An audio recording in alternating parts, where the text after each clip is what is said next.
In the heart of the Syrian desert, where the scorching sun beats down on endless dunes, lies a tale that is echoed through the corridors of time. A legend of a woman who dared to defy the boundaries of her world, who dared to dream beyond the confines of her reality. Her name resonates with the power of 1,000 suns, Zenobia, Queen of Palmyra. Zenobia was born around the year 240 AD in the bustling oasis city of Palmyra, a place where the caravan routes of the ancient world hummed with activity.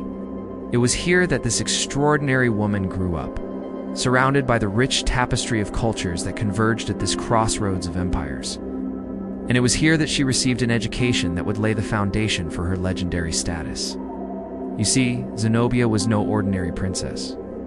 She was the daughter of a merchant from Palmyra, and her mother was the sister of Julia Misa, wife of Odiamisa, wife of Odenathus, king of Palmyra. You might be thinking, well, so what? A lot of people have royal connections. Well, here's the thing. Zenobia didn't just have your run-of-the-mill noble relatives. Oh no. Her maternal grandparents were none other than Julius Caesar's great-nephew and his wife, Julia Misa and Gaius Julius Severus. And get this, her paternal grandfather was a man named Herodotus Atropathes, who was not just any old guy, but the king of kings, the ruler of both Armenia and Media Atropatene. Talk about a legacy. Herodotus founded the Artaxia dynasty in Armenia and made Media Atropatene an independent kingdom. In fact, this kingdom is still there today, though it goes by a different name, Iran. So yeah, Zenobia was basically royalty in waiting. But let's not get ahead of ourselves. Back in those days, Palmyra was like the Mecca of the ancient world, a place where merchants from all over the known world came to trade their exotic wares. And Odenathus, the king of Palmyra, was kind of a big deal. He ruled like a god over his people, keeping them safe from the likes of the Sasanian Persians in the Roman Empire. Odenathus was so respected that he wasn't just some small fry local ruler. No, sir. He was an official ally of Rome, which meant that he was practically part of the imperial family. And if you wanted to get on Rome's good side back then, you had to be pretty legit. Now, when Zenobia was just a wee young thing, her parents decided to send her off to live with her uncle Odenathus and his wife Julia Misa in Palmyra. And let me tell you, it was the best decision they ever made, because this is where Zenobia's life took a turn from ordinary to extraordinary. Growing up in the heart of this cultural melting pot, Zenobia didn't just learn the local lingo, she became fluent in several languages, including Aramaic, the lingua franca of the Middle East at the time, as well as Greek and Latin, the languages of the Roman elite. And get this, she even picked up Egyptian. Talk about a polyglot. But Zenobia wasn't just a bookworm, it was also a force to be reckoned with. When she was just 13 years old, her parents tragically died, leaving her in the care of her uncle Odenathus. Now, being the wise and noble ruler that he was, Odenathus didn't waste any time in finding Zenobia a husband. No, sir, he wasted no time in marrying her off to his own son, the crown prince Vabalethus, making her the princess of Palmyra. And guess what? The happy couple not only hit it off right away, but they also went on to have 3 kids together, 2 boys and a girl. Let's talk about a power couple. Unfortunately, Odenathus' reign came to an abrupt end in the year 267 AD when he met his demise under mysterious circumstances. Some say he was poisoned by his own wife, Julia Misa, but others believe that he was taken out by the Romans, who weren't too keen on his growing power. Either way, when Odenathus kicked the bucket, Julia Misa stepped in as regent for her young son, Vabalethus, while Zenobia took on the role of the queen mother. But don't be fooled into thinking that this was just a figurehead role. Oh no, my friends. Zenobia was a shrewd politician and a savvy diplomat, and she used her position to expand Palmyra's influence throughout the Fertile Crescent, all while keeping a close eye on her stepdaughter. Daughter of Vabalethus, preparing her to one day take the throne. And then it happened. In the year 270 AD, Rome sent out Septimius Odenathus, a Roman general, to put an end to Queen Zenobia's reign once and for all. But little did Rome know what they were up against. You see, Zenobia was no ordinary queen. She was a warrior, a leader, a visionary. And she was not about to let Rome walk all over her and her people. So she assembled an army, a mighty army that was composed of the diverse peoples that she had brought together during her reign, and she led them into battle against the Roman invaders.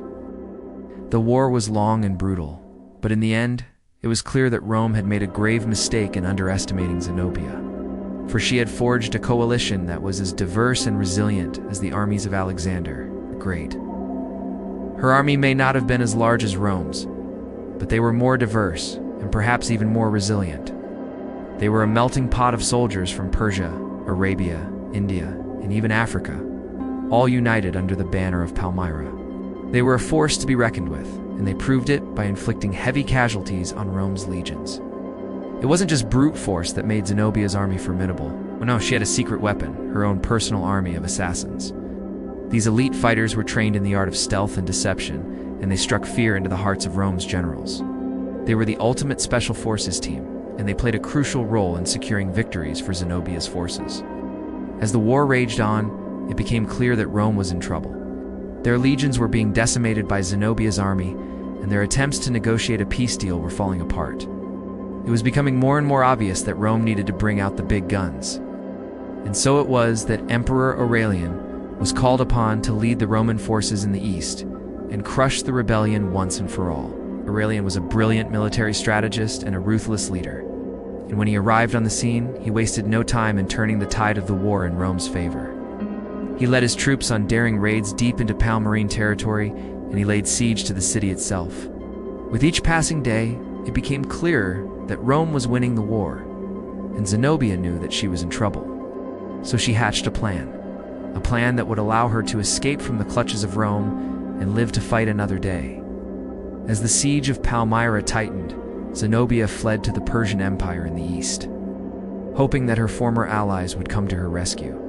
But she had misjudged the situation. The Persians had no interest in getting involved in the war, and they left her stranded in the middle of enemy territory.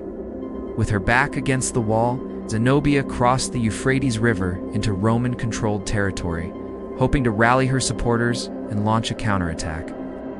But it was too late. The die was cast. Rome had won the war, and Zenobia was the last woman standing. When Aurelian heard that Zenobia had fled to the Persian Empire, he wasted no time in giving chase. He crossed the Euphrates River and entered Syrian territory like a conquering hero. Soon, he had her in his sights, and the game was up. On the banks of the river, Aurelian offered her a choice: surrender and live, or resist and die. Zenobia, with her head held high, chose to surrender. And when she was brought before Aurelian, she wowed him with her sheer audacity. You see, Zenobia was no ordinary woman. She was a queen, a ruler, a legend. And when Aurelian saw her, he knew that he had captured something truly special. He could have executed her right then and there, but he didn't. Instead, he chose to parade her through the streets of Rome in chains, a trophy of his victory. Some say that Aurelian executed Zenobia after the parade, but there is no evidence to support this claim. Others say that he allowed her to live out the rest of her days in a villa near Rome, where she spent her time raising her children and reminiscing about her glory days. Whatever happened to Zenobia, one thing is certain: story has echoed through the ages and continues to inspire awe and admiration in equal measure. She was a trailblazer, a pioneer, a woman who dared to dream beyond the confines of her world and to challenge the very foundations of power. In the end, Zenobia's legacy lives on. She is remembered as the Queen of Palmyra, the woman who dared to defy the Roman Empire, and the woman who captivated the heart of an emperor.